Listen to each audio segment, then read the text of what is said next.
In a world where change is constant,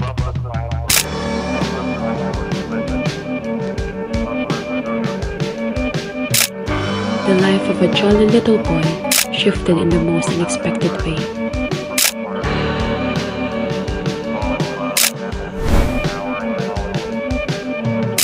At an early age, he took the role of being the protector and the savior of the family. Where'd all the time go? Starting to fly.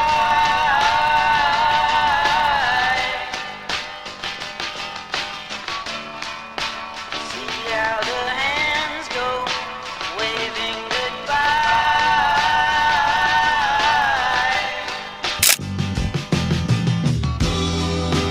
No, I get so forgetful when I look in your eyes.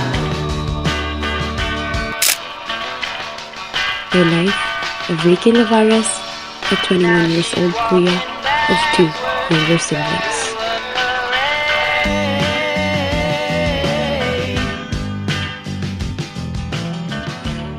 And I'm stuck in the shadow. My name is Ricky Bilonio Lavares, 2004 August 27, may age 20 years old. Kung i-describe ko sarili ko sa Isang word. matibay, So, ilan kayo sa pamilya? ilang sa pamilya namin.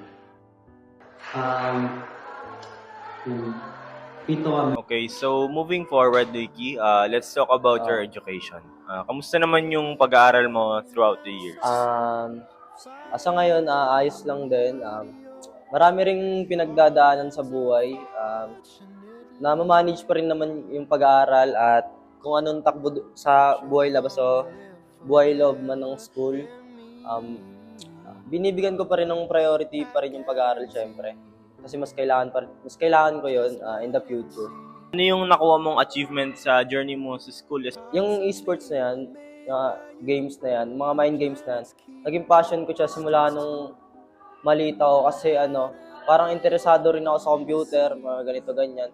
Kaya kapag may tournament, sumasali kami, ayun, nagki-champion naman kami. Kapag hindi pinalad, okay lang, bawi na lang kami sa susunod. Ano yung mga lessons na talagang tumatak sa puso at utak? Lessons na tumatak sa akin, hindi naman kasi always na maipapanalo mo yung laro. Hindi lang sa laro, kundi sa lessons din na kung ano rin kung paano mo ipapanalo yung takbo ng buhay mo. In me, I guarantee it's just meant to be.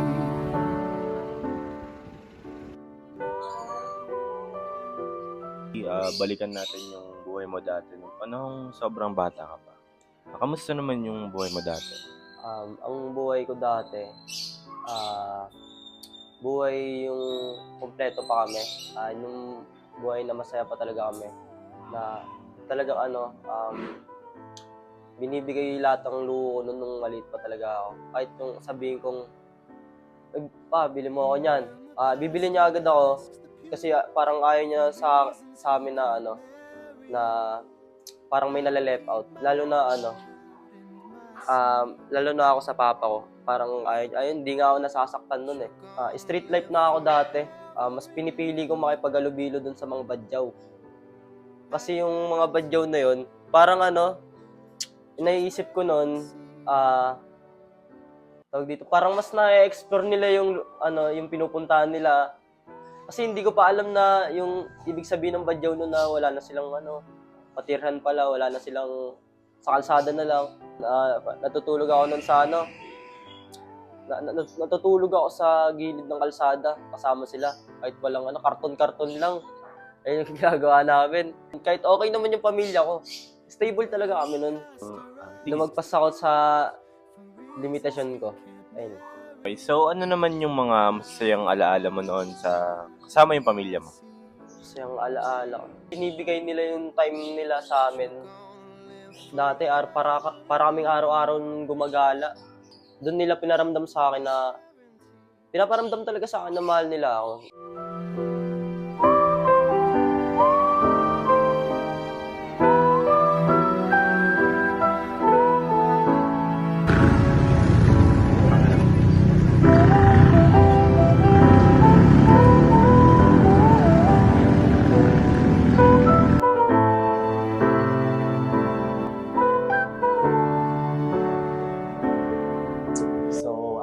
name is Rick Dilonio Labares. Kapatid na ako ni Kuya Ricky.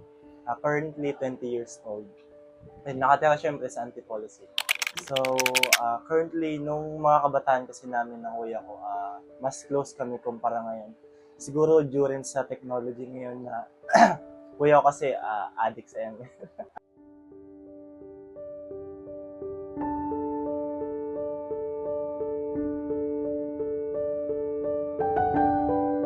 Unlike before na parang madalas kaming magkasama, magkabanding sa mga bagay na kunyari, sa mga larong kalsada, larong kalye.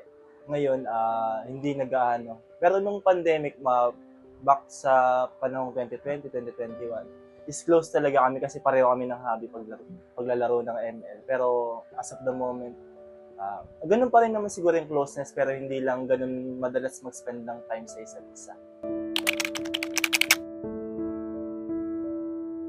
Ay, oo. Kasi madalas yung mga simpleng tumbang preso. Si Kuya naalala ko bilang magaling sa pagpupul. Magaling talaga yung Kuya ko sa ganun.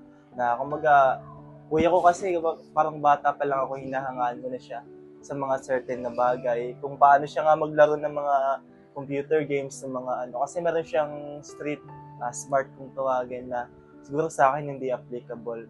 Tapos, kuya ko rin kasi yung parang protector ko tuwing may suntukan, ganyan. Siya talaga yung to the rescue ko na kahit mas maliit sa akin si kuya, mas sabi ko, mas malupit sa akin sa kalsada yung kuya.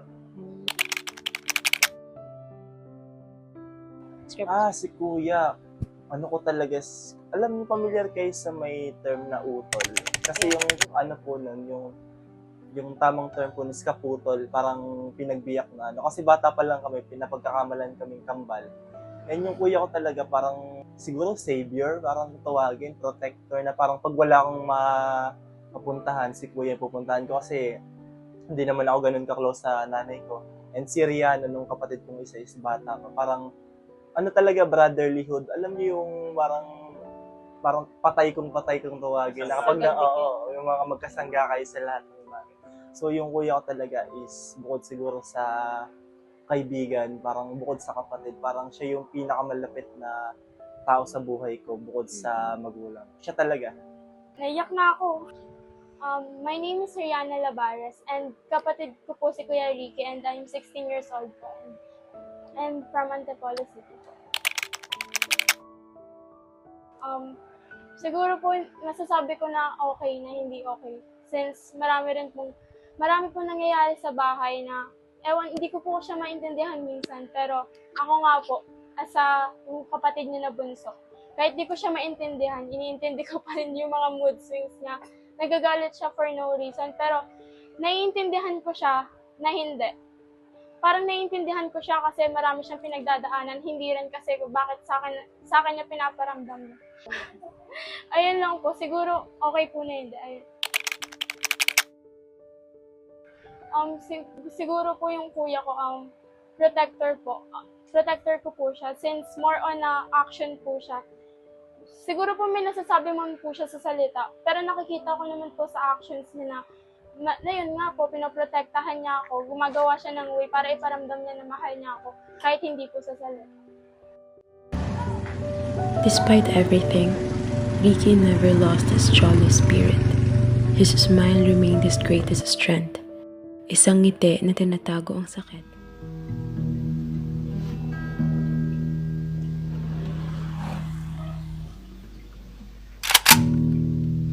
I think of you all the time. Now that you're gone, I've been doing all kinds of drugs. Ayun na yun nung gabi na ay pagkawala ng papa ko.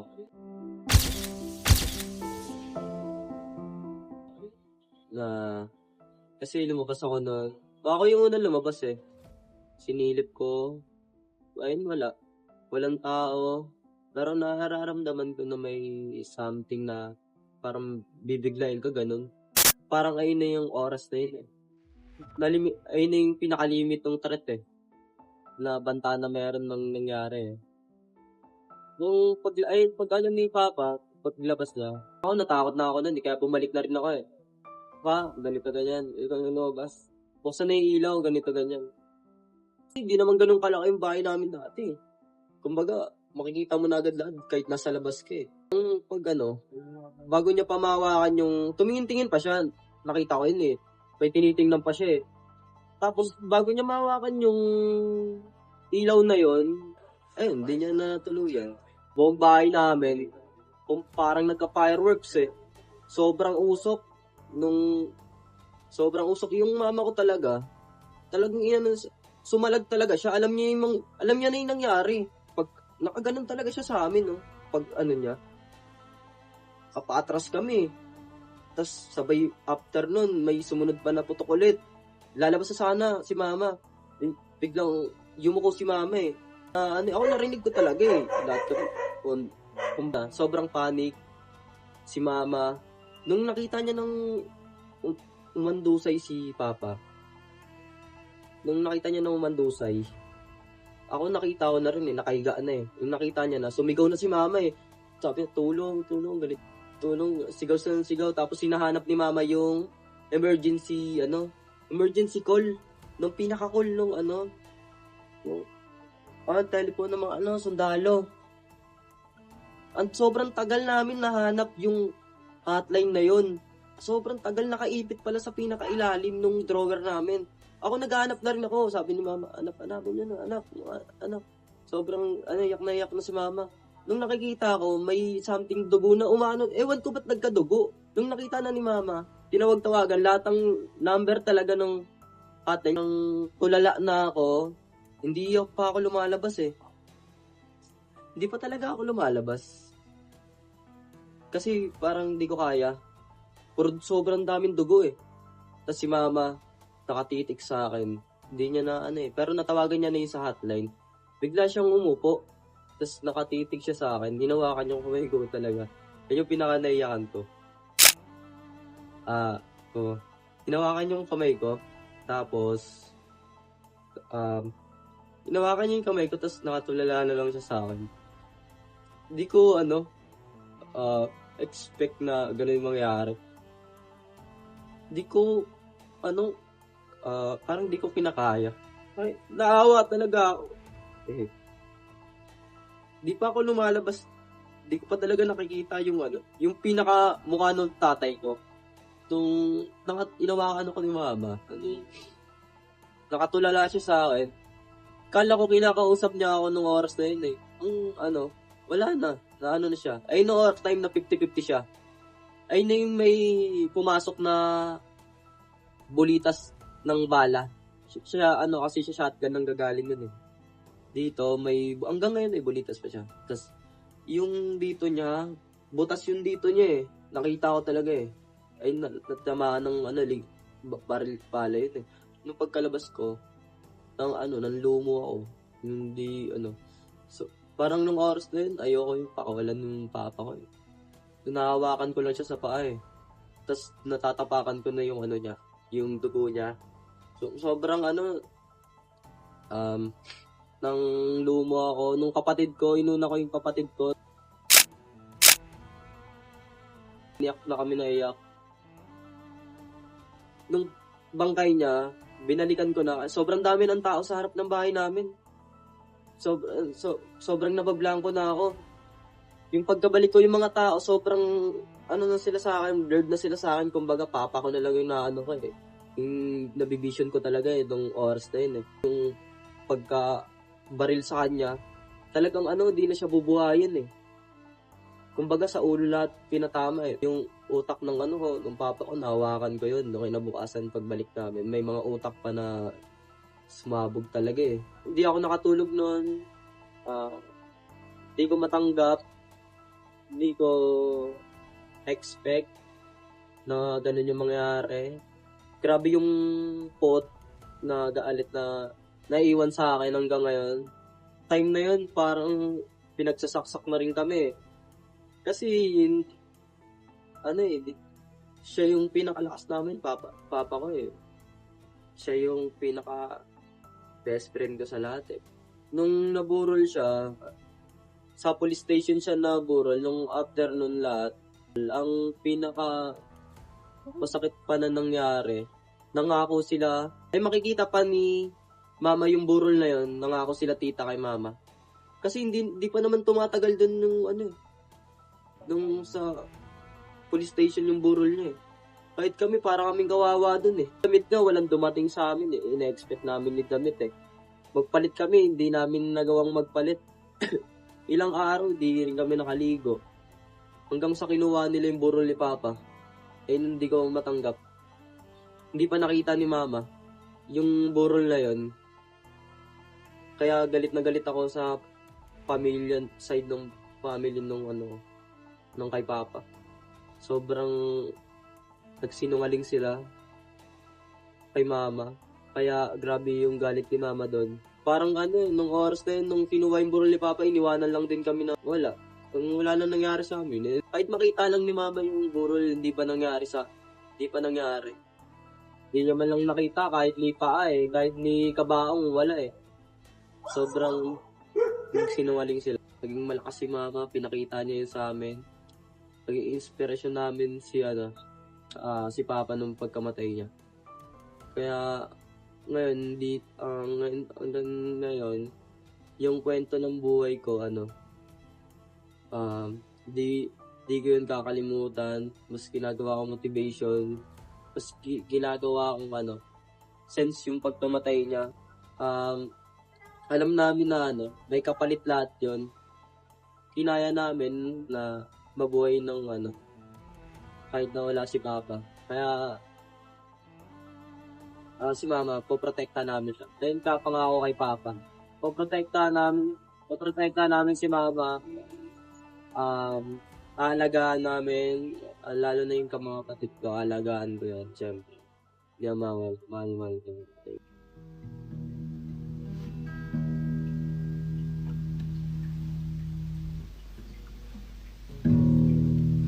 I think of you all the time. Now that you're gone.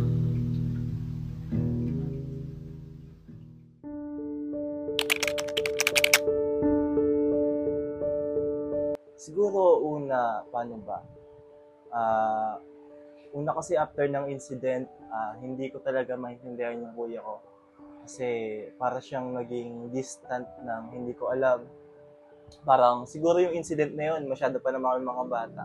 Na siguro up until now kapag itatapik nga yun, andun pa rin yung hindi pa rin nag-heal emotionally. Kasi baka nung panahon na yun, up until now, hindi pa rin napaprocess ng mga tao. Pero nung nangyari yun, siguro mas lalong naging dependent ako sa kanya. Kasi right after that incident, parang wala naman ako tinuturing na panibagong tatay kahit na may dumating na panibagong tao sa buhay ko na parang mag-aano kay Mama. Parang wala na ako ibang tatay. And yung kuya ko talaga yung naging nagsilbing parang tatay. Kasi kung kilala niyo yung tatay ko, kung paano kumilos yung tatay ko, kung paano matulog, kung paano magsalita, kuwang-kuha ng kuya ko talaga. Kaya pagka tinitignan ko siya, pag minsan nga lasing yung kuya ko. Pagka paano siya humiga, sabi ko, ganun yung postura ng tatay ko. Kaya sabi ko, parang pangalawang tatay talaga yung tingin ko kay kuya. Siya yung naging close, parang siguro, ewan ko nga kung anong tingin niya sa akin bilang kapatid niya, bilang mas nakakabata. Pero mas naging reliable ako sa kanya. Mas naging relied pala ako sa kanya. Kasi nung panahong, alam niyo yun, kasi pagka namatay yung tatay niyo, yung haligi ng tahanan, magre-reset yun magmula sa financial hanggang sa emotional niyo, wala kayong sandigan. Kahit yung nanay ko, hirap sa magtatrabaho para mapalaki kami. Yung kuya ko talaga yung madiskarte sa buhay. Sa pool, nakikipagpustahan siya, pero never ko siya nakitang natalo. Alam mo, nagbibigay talaga siya kay Mama, nagpo-provide siya. Parang in a simple way na kapag sinet niya yung mind sa bagay nito na magpo-provide siya, gagawin niya talaga yung bagay na yun. Kaya siguro mas naging close talaga kami ng kuya ko. Na kahit siguro hindi ko sabihin sa kanya, dikit talaga kami yan kahit hindi kami ganun yung physically expressive sa mga nararamdaman niya.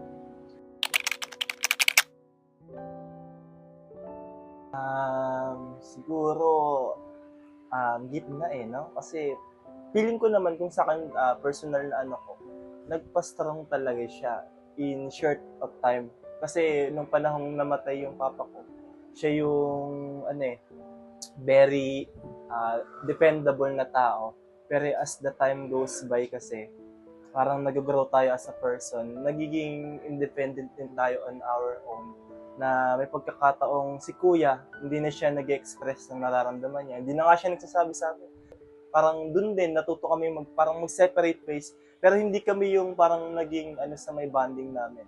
Yung parang naging, tawag dito, yung parang naging masyadong naman sa connection, hindi siya ganun. Parang siguro dahil lang na-process namin yung nangyari sa isa't isa, na namatay yung tatay namin, parang naging independent kami on our own, and then naghiwalay kami, pero not to the point na parang sobrang distant namin, hindi naman. Ando dun pa rin talaga yung bonding, ando dun, pero unlike before kasi na sobrang relate ko sa kanya, na parang ngayon, kaya kong masabi na kaya kong gawin yung bagay na gusto ko lang ako lang, nang hindi na nagre-relate sa kanya. Ano ba? Siguro,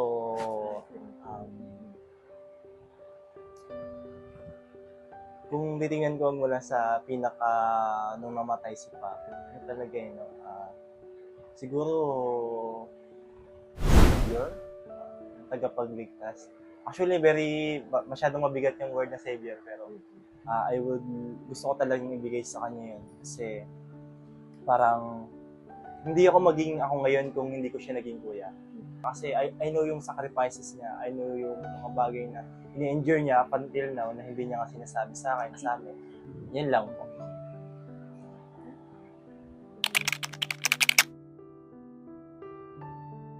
Siguro po, naging strong po kami. Ayun nga po, sa dami ng pinagdaanan, hindi nga po namin in-expect na nandito pa po kami. Since, yun nga po sa incident kay Papa, si Mama walang work noon. Tas, marami po naglakbay na kami sa Pasay, naglakad, basta nakarating na lang po kami rito. Hindi namin ina-expect na makakapag-aral pa po kami. So, masasabi ko po na mas naging strong po kami. Ayun nga po, sinabi ko po, protector ko po siya. Sa may actions po siya, bumabawi, hindi po sa salita. And ayun pa lang po dun, kahit masabi ko na nagagalit man ako minsan sa mga sinasabi niya, nararamdaman ko pa rin po talaga na may pagmamahal pa rin siya sa akin. Ayun lang. Because for Ricky, this was never just about himself. It was about the family who depended on him.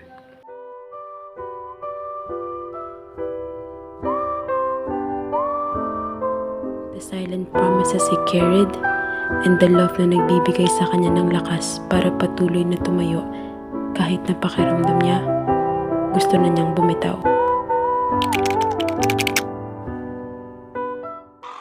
Ito yung kumbaga binigyan din kami ng dahilan na maging malakas kami.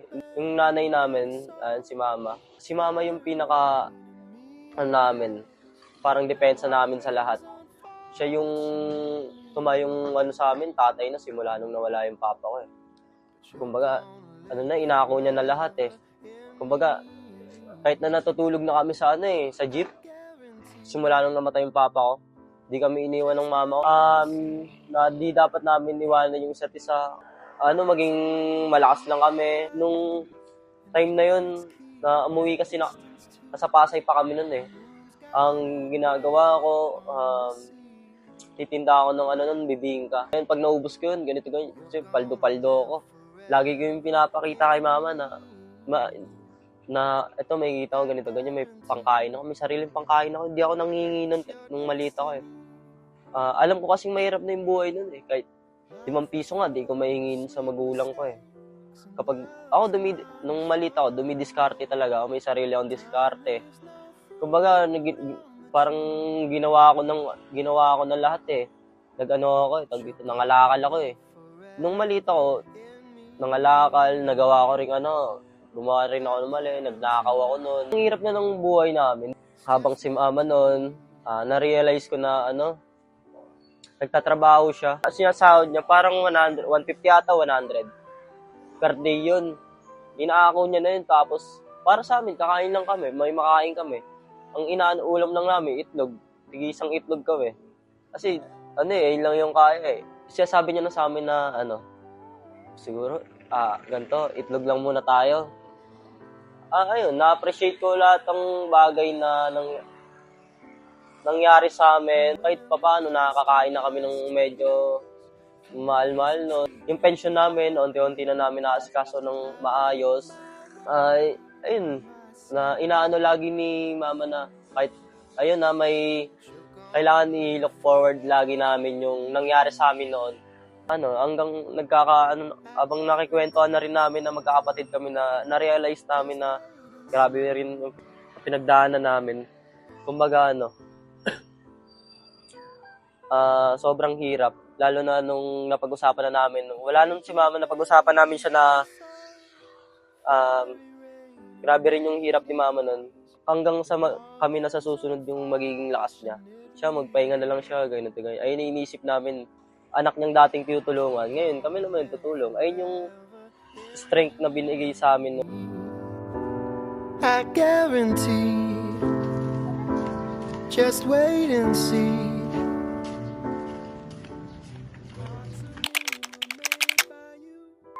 Kung sabi ko, sabi dito. Siyempre, mahal na mahal ko yun. Sobra. Kung sabi ko lang din na,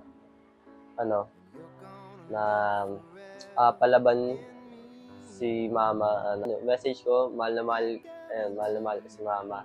And mahal na mahal kita, ma. Alam mo yan, kahit na makulit talaga ako, sobra. Hindi mo ako, parang pinabayaan. Kami magkakapatid, di mo kami pinabayaan. Hanggang ngayon, kaya anga ako sa'yo, ma, na kahit na wala na si Papa, na naitaguyod mo kami simula umpisa hanggang ngayon. Hanggang nandito. Kahit sobrang dami na nangyari sa buhay natin, nilaban mo pa rin kung pagiging ina mo, no? Pagiging magulang mo sa amin, pagiging nanay. Hayaan mo na na kami naman na tutulong sa'yo, syempre. Konting lakas pa. Alam ko tumatanda ka na dyan, galingan mo palaging tibayan mo lang. Nandito lang kami. Mga anak mo, ayun lang, mahal na mahal kita. Love you. Ek. Ay. Syempre, ngayon, mahal na mahal ko yung kapatid ko na yan. Nung kapatid ko na yan sa rec, talagang palaban siya, tapos tahimik. Inosenteng bata lang talaga siya nun. Ako talaga, mahalubilo ako sa ibang tao. Habang tumatagal, nagiging kami, close na rin kami. Dahil din sa pagkawala ng papa ko. Talagang pinapakita niya sa akin na mahal niya ako bilang kapatid talaga. Madiskarte din yan. Kaya message ko dyan, mahal na mahal ko yan. Kapag may kailangan ka, syempre wala pang pera. Susunod na. Mahal na mahal kita, syempre. Ulit-ulitin ko yan. Syempre, di ako magsasawa hanggang sa pagtandaan natin. Sobrang, maldita. Maldita talaga yung, kapatid ko na yan. Na, syempre, kahit, maldita yan. Syempre, mahal na mahal ko yan. Di pwedeng walang, dyan. Pag may kumakanti dyan, syempre, protekta talaga, lalo na kapatid kong babae yan. Wag mong walain yung yung connection mo sa amin. Ikaw yung bunso namin kapatid talaga na kumbaga isa rin sa masipag. Ayun na, mahal na mahal kita, love you. Ang message ko sa'yo pa alam namin nandyan ka, nakasuporta ka. Wag mo kaming kung magkamali man kami, sana guide mo kami na na hindi agad sumuko. Mga anak kang malalakas, may mga anak kang hindi susuko. And mahal na mahal kita. I love you.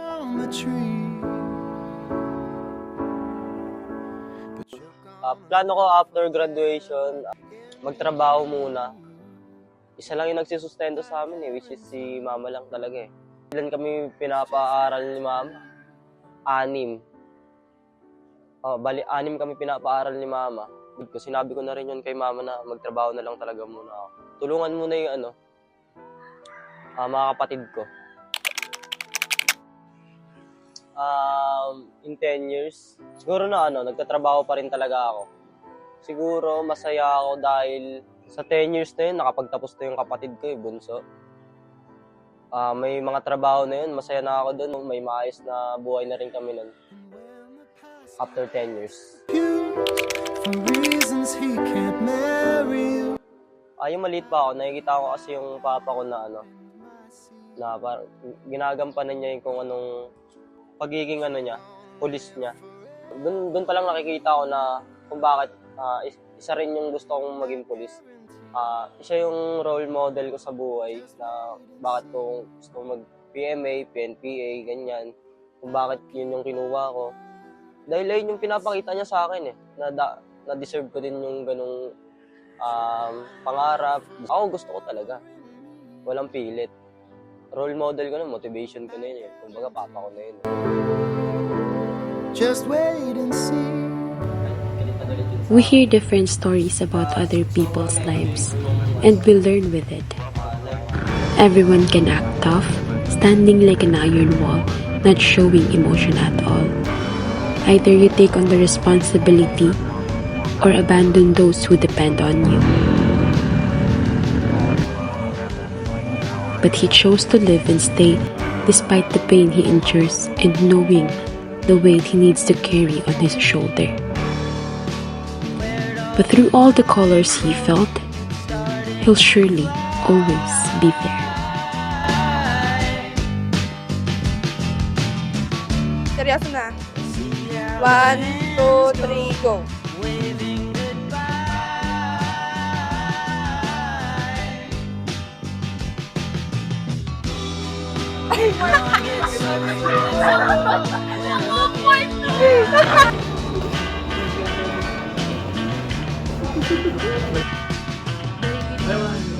Now she's walking backward through a parade.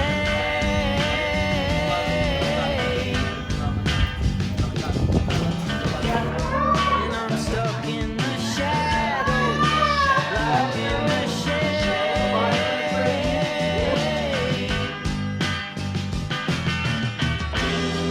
There ain't no way to sweep up the mess that we made.